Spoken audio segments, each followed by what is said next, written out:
নমস্কার বন্ধুরা, আশা করি আপনারা সবাই খুব ভালো আছেন। দেখুন, আয়ুষ্মান কার্ড নিয়ে আপনাদের সমস্ত প্রশ্নের এই আয়ুষ্মান কার্ড কারা কারা পাবেন। দেখুন, এমনটা নয় যে আপনি আয়ুষ্মান কার্ডের ফর্ম নিয়ে আসলেন, ফর্ম ফিল আপ করলেন, জমা করলেন, তার মানেই যে আপনি আয়ুষ্মান কার্ড পেয়ে যাবেন এবং বছরে এত টাকার আপনি একটা ক্লেম পেয়ে যাবেন বিনামূল্যে, তাও আবার ভারতবর্ষের প্রত্যেকটি হাসপাতাল এবং প্রত্যেকটি নার্সিংহোমে। তেমনটা কিন্তু নয়, এর জন্য রয়েছে বেশ কিছু শর্ত। তো এই ভিডিওতে আমরা আপনাদেরকে সমস্ত কিছু জানিয়ে দেব যে কারা কারা আয়ুষ্মান কার্ডের জন্য আবেদন করতে পারবেন এবং কারা কারা করলে পরে কোনো লাভ নেই। এবং সবথেকে বড় কথা হচ্ছে, আয়ুষ্মান কার্ডের জন্য শুধুমাত্র আবেদন করলেই হবে না, এর পিছনে আরেকটা প্রসেস রয়েছে যেটা অনেকটা অন্নপূর্ণা ভান্ডারের মতনই।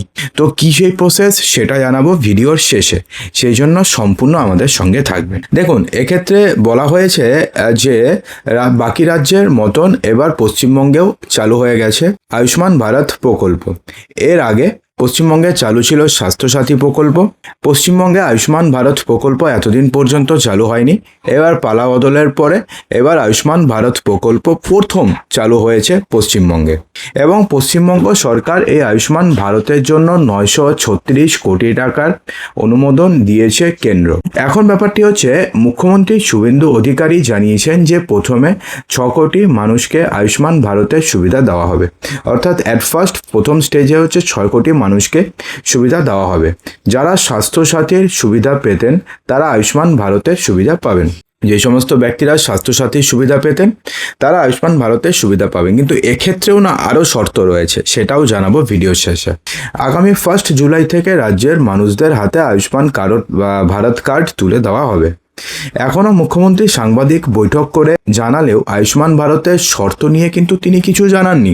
তিনি বলেছেন যে কেন্দ্র সরকারের আয়ুষ্মান কার্ডে যা যা শর্ত রয়েছে পশ্চিমবঙ্গের ক্ষেত্রেও সেম শর্ত অ্যাপ্লিকেবল হবে। অর্থাৎ এমনটা নয় যে পশ্চিমবঙ্গে আয়ুষ্মান ভারতের জন্য অন্য শর্ত এবং অন্যান্য রাজ্যে আলাদা শর্ত, পশ্চিমবঙ্গেও সেম শর্ত হবে। দেখুন, আয়ুষ্মান ভারত হচ্ছে কেন্দ্রের স্বাস্থ্য একটা প্রকল্প। এই প্রকল্পের অধীনে 5 লক্ষ টাকা অবধি চিকিৎসার খরচ পাওয়া যায়। 2018 সাল থেকে এই প্রকল্প চালু করা হয়েছে।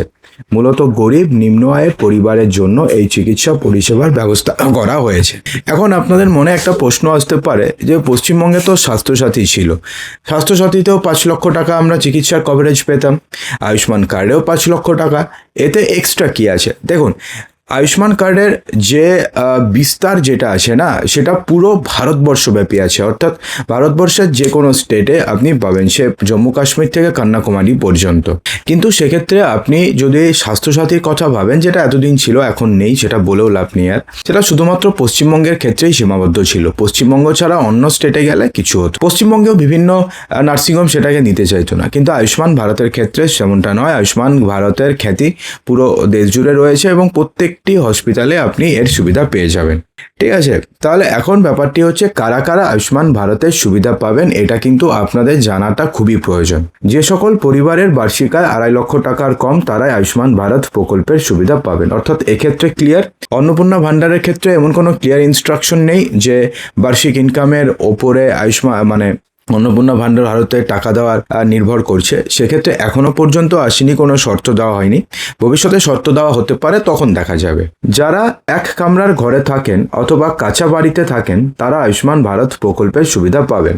বিশেষভাবে সক্ষম তফসিলি জাতি জনজাতি অর্থাৎ এসসি এবং এসটিরা এই প্রকল্পের অধীনে স্বাস্থ্য পরিষেবা পাবেন। ঠিক আছে, 70 বছর বা তার ঊর্ধ্বে সকল প্রবীণ নাগরিকরাই এই প্রকল্পের অধীনে স্বাস্থ্য পরিষেবা পাবেন। এক্ষেত্রে আয়ের কোনো সীমা বেঁধে দেওয়া হয়নি। অর্থাৎ ব্যাপারটি কি ভালো করে বুঝবেন। অর্থাৎ এখানে শুধুমাত্র যারা ধরুন দরিদ্র সীমার নিচে অবস্থান করছে তাদের জন্য এই আয়ুষ্মান ভারত কার্ড দেওয়া হচ্ছে। সেক্ষেত্রে বার্ষিক ইনকাম 2.5 লক্ষ টাকার নিচে হতে হবে, কাঁচা ঘর থাকতে হবে, পাকা বাড়িতে থাকা চলবে না, এবং বিশেষভাবে সক্ষম এবং এসসি এবং এসটি এই প্রকল্পের অধীনে তারা পেয়ে যাবেন। তাদের ক্ষেত্রে কোনো কন্ডিশন রাখা হয়নি। এবং 70 বছরের ঊর্ধ্বে যদি আপনাদের বাড়িতে কোনো বয়স্ক নাগরিক থাকে, আপনাদের ঠাকুমা ঠাকুরদা যদি থাকে, তাহলে সেক্ষেত্রে আপনাদের ইনকাম যতই হোক না কেন, 2.5 লক্ষ টাকা, 5 লক্ষ টাকা, 4 তলা বাড়ি হোক, সেক্ষেত্রে তিনি অটোমেটিক্যালি এই প্রকল্পের আন্ডারে চলে আসবেন। অর্থাৎ অর্থাৎ তার জন্য আপনাকে আর এক্সট্রা কিছু করতে হবে না। হলো, এখন ব্যাপারটি হচ্ছে প্রথমে আপনারা জানলাম যে কারা কারা আয়ুষ্মান কার্ড পাবে বা আয়ুষ্মান ভারতের সুবিধা পাবে। এখন ব্যাপারটি হচ্ছে কারা কারা পাবে না। যাদের বার্ষিক আয় 2.5 লক্ষ টাকার বেশি তারা আয়ুষ্মান ভারতের সুবিধা পাবেন না। অর্থাৎ যারা বার্ষিক 2.5 লক্ষ টাকার বেশি ইনকাম করেন তারা কোনোভাবে আয়ুষ্মান কার্ডের সুবিধা পাবেন না। যাদের বাইক রয়েছে অথবা গাড়ি রয়েছে তারা আয়ুষ্মান ভারত প্রকল্পের সুবিধা পাবেন না। ক্লিয়ার? যাদের মাছ ধরার নৌকা রয়েছে সেই পরিবারও আয়ুষ্মান ভারত প্রকল্পের সুবিধা পাবেন না। ঠিক আছে, তো আশা করব বুঝতে পেরেছেন যে কারা কারা আয়ুষ্মান ভারতের প্রকল্পের সুবিধা পাবেন এবং কারা কারা আয়ুষ্মান ভারত প্রকল্পের সুবিধা কোনোভাবেই পাবেন না। ঠিক আছে, তো এবার আমরা জানবো যে প্রথমে যখন আপনাকে বললাম যে এই আয়ুষ্মান ভারতে শুধুমাত্র আপনি যে অ্যাপ্লাই করলেন তারপরেই যে আয়ুষ্মান ভারতের টাকা পেয়ে গেলেন তেমনটা কিন্তু একদমই নয়। এর জন্য কিন্তু বেশ কয়েকটি প্রসিডিওর বা রাস্তা এবার করেছে এবার বিজেপি সরকার। দেখুন, প্রসঙ্গত আয়ুষ্মান ভারতের জন্যেও বাড়ি বাড়ি গিয়ে তথ্য যাচাইয়ের কাজও শুরু হয়েছে রাজ্যে, চলবে আগামী 25শে জুন পর্যন্ত। সেজন্য গ্রুপ বি আধিকারিক এবং ফিল্ড লেভেল কর্মীদের নিয়োজিত করাও শুরু হয়েছে। প্রথম ধরনের আধিকারিকদের ভেরিফিকেশন অফিসার বলা হচ্ছে, অর্থাৎ তারা শুধুমাত্র ভেরিফাই করবে। তারা উপভোক্তাদের আয়ুষ্মান ভারত প্রধানমন্ত্রী জন আরোগ্য যোজনার জন্য যাচাইকরণ এবং কেওয়াইসি প্রক্রিয়া চালাচ্ছেন। কলকাতা কর্পোরেশনের কমিশনার সব জেলার জেলাশাসক এবং মুখ্য স্বাস্থ্য আধিকারিকদের প্রয়োজনীয় ব্যবস্থা গ্রহণ করার কথাও জানানো হয়েছে। জেলায় জেলায় যেমন প্রয়োজন তেমন আধিকারিক এবং ফিল্ড কর্মীদের নিয়োগ করা হবে বলেও জানিয়েছে সচিব। ন্যাশনাল ফুড সিকিউরিটি অ্যাক্ট এর তথ্য ভাণ্ডার ধরে উপভোক্তাদের নথি যাচাই শুরু হয়েছে। স্বাস্থ্য দপ্তর সূত্রের খবর যে প্রথমে 3টি গ্রাম পঞ্চায়েত এলাকায় পাইলট প্রকল্প হিসাবে কাজটিকে রূপান্তরিত অলরেডি হয়ে গেছে। তারপরে ধাপে ধাপে রাজ্য জুড়ে এই প্রকল্পের কাজ শুরু হয়ে যাচ্ছে। সরকারের কাছে থাকা তথ্য ভাণ্ডারের সঙ্গে উপভোক্তার দেওয়া তথ্য মিলে গেলে কেওয়াইসি সেখানেই করা হচ্ছে। ঠিক আছে, দেখুন এক্ষেত্রে বলা হয়েছে যে সরকারি নির্দেশিকা অনুযায়ী আয়ুষ্মান ভারত প্রকল্পের উপভোক্তা বা বেনিফিশিয়ারি চিহ্নিতকরণের কাজ ইতিমধ্যে শুরু হয়ে গেছে। অর্থাৎ সেক্ষেত্রে আপনি আয়ুষ্মান ভারতের জন্য অ্যাপ্লাই করলেন আর আপনি কার্ড পেয়ে গেলেন তেমনটা কিন্তু একদমই হবে না। এর জন্যও ভেরিফিকেশন হবে, অর্থাৎ লক্ষ্মীর অন্নপূর্ণা ভাণ্ডারের জন্য যেমন বাড়ি বাড়ি গিয়ে ভেরিফিকেশন হবে, ঠিক তেমনি এই আয়ুষ্মান কার্ডের জন্য বাড়ি বাড়ি গিয়ে ভেরিফিকেশন হবে। তার কারণ হচ্ছে আয়ুষ্মান কার্ড পাওয়ার জন্য কিছু নির্দিষ্ট শর্ত রয়েছে। সেই শর্ত যদি পূরণ হয় তাহলে পরেই আপনি কার্ড পাবেন, না হলে আপনি কার্ড পাবেন না। এই কাজের জন্য ভারতীয় খাদ্য সুরক্ষা অর্থাৎ NFSA অধীনস্থ ডেটাবেসকে মূল উৎস বা সোর্স হিসাবে ব্যবহার করা হচ্ছে। কিরকমভাবে?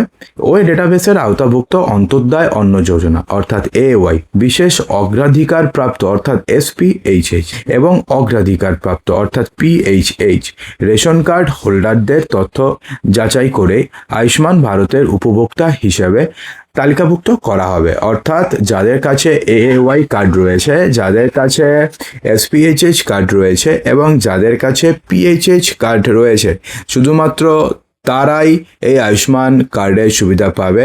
এছাড়া যার কাছে RKSY 1 আছে অথবা RKSY 2 আছে তারা কিন্তু কোনোভাবে এই আয়ুষ্মান কার্ডের সুবিধা পাবে না। ঠিক আছে, 9 জুন থেকে রাজ্য জুড়ে উপভোক্তাদের ভেরিফিকেশন এবং কেওয়াইসি প্রক্রিয়া জোর কদমে শুরু হয়ে গিয়েছে। আগামী 25শে জুনের মধ্যে এই প্রক্রিয়াটি সম্পূর্ণ করার তোড়জোড় শুরু হয়ে গেছে। অর্থাৎ 25শে জুনের মধ্যে যারা যারা অলরেডি স্বাস্থ্যসাথী প্রকল্পে বা স্বাস্থ্যসাথী কার্ড পেয়েছেন তাদের প্রত্যেককে ধরে ধরে যাচাই করা হবে এবং ভেরিফিকেশন করার পরে সমস্ত কিছু যদি ঠিকঠাক পাওয়া যায় তাহলে ওই ব্যক্তিকে আয়ুষ্মান কার্ড দেওয়া হবে।